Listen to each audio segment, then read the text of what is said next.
Aquí lo que se busca es ver la determinación del resultado tributario y su efecto en los elementos financieros de la entidad. ¿Qué es lo que se espera? Que comparen los principales componentes del activo y pasivo desde la mirada de la normativa tributaria y financiera. A mí me interesa ya la pura tributaria, la financiera se supone que la deben tener, pero si no, esto les sirve para que las vayan viendo. ¿Ya? ¿Qué tenemos? Conceptos de resultado financiero y resultado tributario, diferencias de evaluación en los principales activos y pasivos financieros y corrección monetaria tributaria. ¿Ya? Mecanismo de ajuste y valorización de existencia. El concepto de resultado financiero y el resultado tributario. Se entiende por el resultado financiero el resultado contable que obtiene una entidad durante un periodo determinado y que se visualiza a través de los estados financieros preparados bajo normas contables vigentes, NIF o NIC, o ambas, ¿cierto? Si recordamos que la ecuación del inventario es activo menos pasivos igual capital, sabemos que cualquier variación que haya en los activos y en los pasivos va a influir en el capital. Si el capital aumenta, tenemos ganancias. Si el capital disminuye, tenemos pérdida. Y esto sin considerar los aportes y los retiros que hacen los dueños. El resultado financiero. Se habla de mantenimiento del capital financiero, ¿cierto? Bajo este concepto se obtiene ganancia solo si el importe financiero o monetario de los activos netos al final del periodo hay ganancia cuando excede al importe financiero, ¿cierto?, de los activos netos al principio del mismo, después de excluir los aportes de los propietarios y las distribuciones hechas a los mismos. Esto está en el marco conceptual para la información financiera. El marco conceptual es el que guía todo lo que es IFRS, ¿ya? En el marco conceptual nos habla del concepto de mantenimiento del capital, ¿ya? Entonces nos dice que solamente va a haber ganancia si cuando llegamos al final del ejercicio, o sea, a diciembre, tenemos que estos activos netos exceden a lo que teníamos al principio. Luego nos dice que solo las entradas de activos que excedan a las cantidades necesarias para mantener el capital, esas se pueden ser consideradas ganancias. Aquí me está hablando de la utilidad, o sea, es utilidad, por ejemplo, si yo tengo un activo de 10, ¿cierto? Y en mi capital necesitaba solo 8 para tener mantenimiento del capital con el cual había iniciado, significa que esas dos de diferencia son ganancias. Por lo tanto, la ganancia es el importe residual que queda tras haber deducido de los ingresos los gastos. Si los gastos superan a los ingresos, el importe residual es una pérdida. Esto está en el marco conceptual para la información financiera, en el resumen técnico de IFRS. Luego tenemos los cambios en el patrimonio de una entidad entre el comienzo y el final del periodo sobre el que se informa van a reflejar el incremento o la disminución en sus activos netos en dicho periodo. Y esto está en la NIC 1, párrafo 109. La ganancia es a menudo usada como una medida del rendimiento en la actividad de la entidad, o bien es la base de otras medidas tales como la rentabilidad de las inversiones o las ganancias por acción. Los elementos relacionados directamente con la medida de la ganancia, o sea, cómo yo mido la ganancia, tengo que considerar los ingresos y los gastos.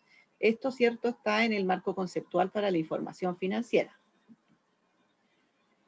Según el resultado financiero, los ingresos son los incrementos en los beneficios económicos producidos a lo largo del periodo contable, en forma de entradas o incrementos de valor de los activos, o bien como decremento de los pasivos que dan como resultado un aumento del patrimonio.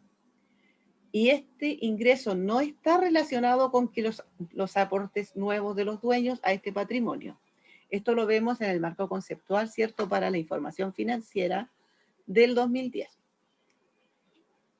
También vemos ahí que gastos son los decrementos en los beneficios económicos producidos a lo largo del periodo contable en forma de salidas o disminuciones del valor de los activos, o bien por la generación o aumento de los pasivos, que dan como resultado decrementos en el patrimonio, y no están relacionados con distribuciones realizadas a los propietarios de este patrimonio.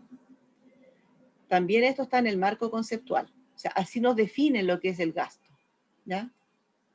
Si nosotros vemos esta diapo que está aquí, nos muestra, ¿cierto?, que en el lado acá, en el lado izquierdo, tenemos activos 5.000, pasivos 3.000, la ganancia es 2.000. Eso es en el estado de situación financiera, activos y pasivos, y patrimonio, obviamente. Y en la letra B vemos que la diferencia entre los ingresos y los gastos también es la misma que la diferencia entre activos y pasivos. Estamos viendo un resultado financiero. Ahora, si los activos hubieran sido mayores que los pasivos, habríamos tenido una pérdida. Y en ese caso, si en ese mismo balance vemos los ingresos y los gastos, vamos a tener que los ingresos fueron menores que los gastos. O sea, los gastos fueron mayores y la pérdida también se muestra acá y por el mismo valor, ¿ya? Eso es un resultado financiero.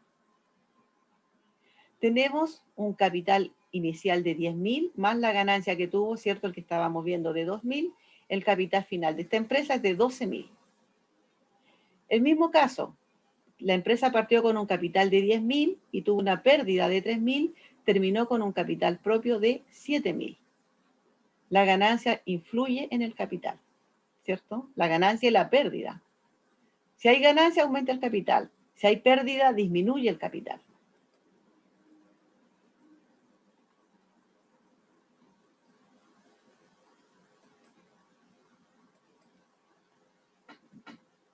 El resultado tributario. El resultado tributario se determina haciendo agregados y deducciones al resultado financiero, según normativa de la ley de la renta.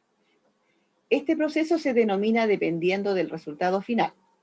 Si el resultado final de este proceso, que es aplicar la normativa, ¿cierto?, del 33, estamos del 29 al 33, pero cuando estamos en el resultado financiero estamos ya en el 31, por lo tanto solo habría que aplicar 32 y 33. Y el 32 es la corrección monetaria que se hace extracontable.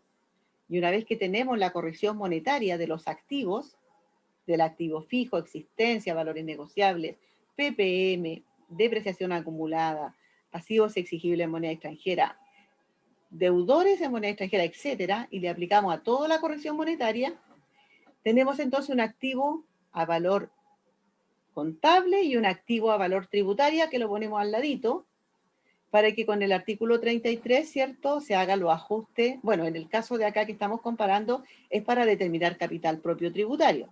Pero luego hacemos lo mismo, estos efectos de la corrección monetaria van a afectar a gastos. Vamos a tener correcciones monetarias, ya sea en pérdida o en ganancia. También ponemos los valores y vamos a tener, ¿cierto?, que hacer ajustes para la RLI. Cuando hacemos este proceso ya de aplicar la normativa de la ley de la renta, podemos tener un resultado positivo y en ese caso tendremos una renta líquida imponible, que conocemos, ¿cierto?, como la RLI. Ahora, si producto de este proceso, donde partimos según el balance, ¿cierto?, financiero, haciendo ajustes y deducciones, agregados, deducciones, qué sé yo, nos encontramos que si el resultado final es negativo, no hay RLI, hay pérdida tributaria. Los contribuyentes que están obligados a declarar sobre la base de su renta efectiva según contabilidad completa, balance general, deben aplicar las normas del artículo 41, Ley de Impuesto a la Renta. Estos son los contribuyentes que tributan en la renta efectiva en base a balance general en el régimen 14A de la Ley 21.210, que es la que entró a vigencia este año. ¿Cómo se determina el resultado tributario? Se dice ingresos brutos menos costos igual renta bruta, menos los gastos necesarios, renta líquida. Aquí es equivalente al resultado financiero. Este es el resultado según balance. Ahora, en forma, ¿cierto?, extracontable, tomamos nuestro balance, la parte activos y pasivos, y corregimos y hacemos nuestros asientos que van a afectar a resultados, y vamos a tener que considerar la corrección monetaria. Luego determinamos, vamos a tener la renta líquida ajustada y vamos a hacer agregados y deducciones, pero ya a los valores tributarios. Y ahí tenemos la renta líquida imponible, si es que es positiva, o pérdida tributaria, si es que es negativa, ¿ya? Cuando determinamos la renta líquida imponible, le aplicamos el 27% y tenemos el impuesto de primera categoría. Y ahí registramos, y esto ya es contable, que tenemos que pagar un impuesto a la renta y lo vamos a provisionar porque se paga en abril del año siguiente, ¿cierto?